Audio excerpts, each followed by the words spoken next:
C'est ce que, comme employeur, on cherche. Mais évidemment, comme employé, surtout présentement, vous avez aussi l'opportunité de faire des choix. Présentement, en informatique, vous l'avez peut-être déjà lu, il manque beaucoup de monde. Ce n'est pas des farces, il manque beaucoup de monde. Okay? On a toujours des postes pour embaucher des gens. Les tâches spécialisées, comme moi, mettons par exemple les DBA, c'est très, très rare. Les deux derniers que j'ai embauchés, j'ai été les chercher en France. En fait, ils demeurent en France. Il y en a un qui vient du Congo, puis l'autre vient de la France. Okay? Parce qu'il n'y en a plus au Québec. Donc, évidemment, si vous vous spécialisez, vous allez avoir encore des chances, mais de toute façon, même comme programmeur, il y a de l'emploi. Il y a plus d'analystes que de techniciens, donc pour les techniciens, c'est un marché encore plus favorable. Ce qui vous permet de regarder c'est quoi les emplois qui existent et de choisir un emploi qui pourrait plus convenir à vos intérêts, à ce que vous aimez. Quand vous cherchez un emploi, renseignez-vous sur l'entreprise.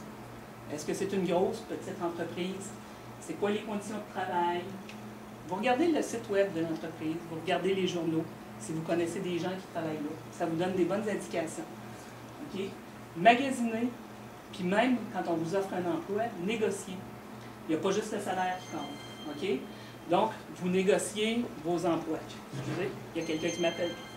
Désolé. Il n'y aura pas d'emploi idéal. En informatique, comme je vous disais, déjà en partant, soyez assurés que vous allez faire du support. Quelque part, vous allez devoir être disponible. Que ce soit parce qu'on change une plateforme, qu'on change un logiciel, parce qu'on met à jour un système, vous allez devoir être disponible. Donc, vous allez faire du travail en dehors des heures de bureau, ça c'est certain. Plus la boîte est petite, plus ça va arriver fréquemment. Il va y avoir des contraintes liées à votre tâche. Il va y avoir des périodes où on va vous dire « tu ne peux pas prendre de vacances cette période-là parce que… » Okay? Ça, c'est assuré en informatique, c'est la réalité de travail. Alors, définissez votre besoin. Le salaire n'est pas tout. Si on regarde au gouvernement, les salaires, pour ceux qui commencent, sont intéressants. Quand on a acquis une certaine expérience, les salaires ne sont pas très, très concurrentiels avec le marché. Cependant, il y a des avantages sociaux qui peuvent compenser. Quand vous travaillez dans une petite boîte où on vous paye plus cher, bien, si vous devez être plus souvent de support, ce n'est pas nécessairement ce que vous cherchez. Est-ce que votre temps supplémentaire est payé? Les heures que vous faites en surplus, est-ce que c'est payé? Est-ce que vous avez 2 semaines de vacances? 4 semaines de vacances? Si vous êtes malade, est-ce qu'on vous coupe sur votre paye?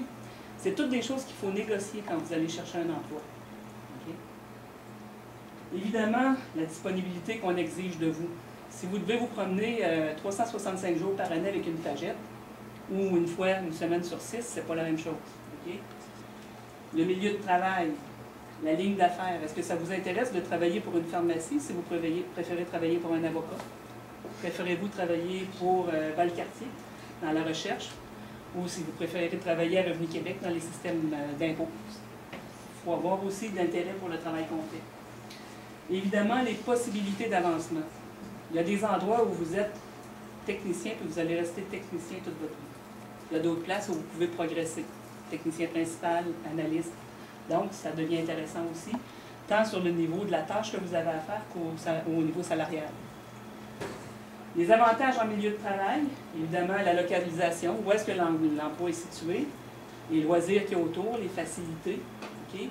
Vous êtes jeune, ça vous tente de travailler, je ne sais pas moi, un soir jusqu'à 7 heures puis d'aller veiller, y a un autobus qui passe là pour vous prendre aussi? Est-ce que vous êtes obligé de vous prendre un stationnement à 100$ par jour, par semaine ou par mois? Ça dépend des endroits, il y a des places assez dispendieuses. Les avantages sociaux, les vacances, les congés de maladie, c'est important aussi. Donc, ça, c'est votre côté employé. Comme je vous disais, vous allez avoir cette présentation-là disponible. Je vous conseille de la garder, tout simplement parce que vous n'êtes pas encore rendu à regarder un emploi, mais bientôt, vous allez regarder pour un stage. Vos stages, c'est le premier pas que vous allez faire vers un emploi. Donc, gardez cette référence-là, gardez-la en tête. Quand vous cherchez un stage, ciblez des firmes qui vous intéressent. Okay? Évidemment, je vous ai parlé de moi comme employeur, ce que je cherche, ce que vous, comme employé, vous pouvez chercher aussi. Mais dans tous les cas, le point de contact qui est entre les deux, c'est votre CV. Le CV qu'on voyait il y a quelques années, 8-10 pages, très, très exhaustif, du texte à n'en plus finir, ça, c'est plus à mode. On ne voit plus ça. ou très très rarement, les gens qui n'ont pas été informés que ça a changé. Ce qu'on voit aujourd'hui, c'est un CV très succinct en point de forme.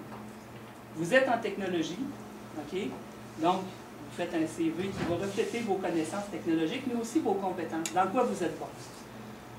Ce qu'on s'attend à voir sur un CV, évidemment, votre nom, votre numéro de téléphone, généralement une adresse Internet. De plus en plus, on communique par Internet. Okay? Les langues que vous parlez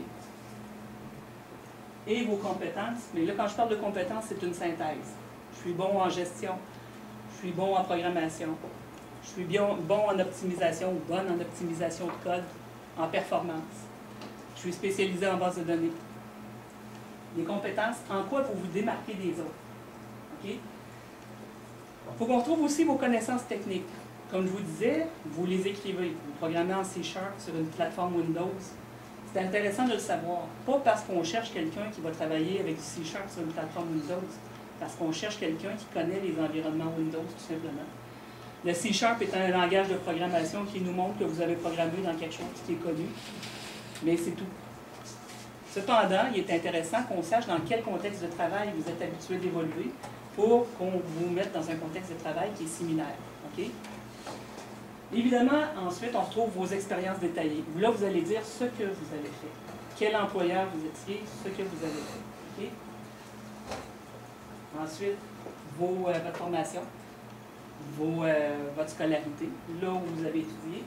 Et, pour terminer, votre perfectionnement. Si vous avez suivi des cours, que ce soit en sécurité, des cours spécialisés, des fois, il y a des petits spots. Okay? C'est intéressant de le savoir. Si vous avez fait des choses, vous avez participé à des concours ou des choses spécialisées en informatique, des fois, on voit ça, des petits squad teams en informatique. C'est intéressant de le savoir aussi parce que ça donne une autre dimension. Je reviens sur les expériences. Ce qui est important de dire, je vous donne un exemple. On vous demande vos compétences. Vous dites, moi, je suis bon dans la gestion, gérer le monde, organiser les gens. On vous dit, en informatique, technicien, vous n'avez jamais fait ça. Ça ne veut pas dire que c'est des expériences qui sont exclusivement en informatique. Il y a des expériences que vous pouvez avoir ailleurs. Je vous donne un exemple, vous travaillez au Normandin. J'ai un de mes employés, c'est un jeune, il a fini il y a 1 an. Et lui, il avait travaillé comme gérant au Normandin. Et gérant au Normandin, ça veut dire qu'il gérait du personnel, il gérait des stocks, il gérait des clients difficiles. Ça veut dire qu'il faisait des horaires de travail. Ça veut dire qu'il s'organisait avec la caisse. C'était pas de l'informatique, mais il y avait toute une expérience de travail. Il n'y a pas d'expérience qui est négligeable. Okay? Ça, c'est important de toutes les mentionner avec vos forces pour qu'ensuite, on puisse vous sélectionner. Évidemment, la forme que ça prend, je vous suggère quelque chose ici. C'est un CV qui m'avait été soumis. Puis je vais vous dire, c'est une forme qui est très agréable à lire. Si je résume, vous retrouvez là ce que je vous ai dit, c'est-à-dire en haut l'identification, les compétences de façon générale. Évidemment, bon, on parle ici d'un technicien, donc programmation à .NET, optimisation de performance. C'est des choses qu'on peut retrouver sur les compétences générales. Ensuite, les expériences professionnelles détaillées. Okay, donc, l'employeur, le type de travail que vous avez fait, les tâches principales que vous avez accomplies. La formation académique. Ensuite, les connaissances techniques. Un truc, les connaissances techniques, regroupez-les par type. Les systèmes d'exploitation ensemble, les SGBD ensemble, les logiciels ensemble, les langages de programmation ensemble. Donc, ça nous donne un coup d'œil rapide, mais très, très significatif. Ça parle beaucoup. Et pour terminer, les perfectionnements que vous avez faits. Okay. Comme je vous disais, cette présentation-là, elle vous est disponible, donc vous pourrez vous en inspirer pour faire un CV. C'est ce qu'on retrouve de façon générale dans le format CV présentement. Avant de poursuivre avec les annexes, je vais passer la parole à mon copain et qui va vous parler plus, lui, de son expérience de vie. Vous allez voir qu'il y a toute une expérience.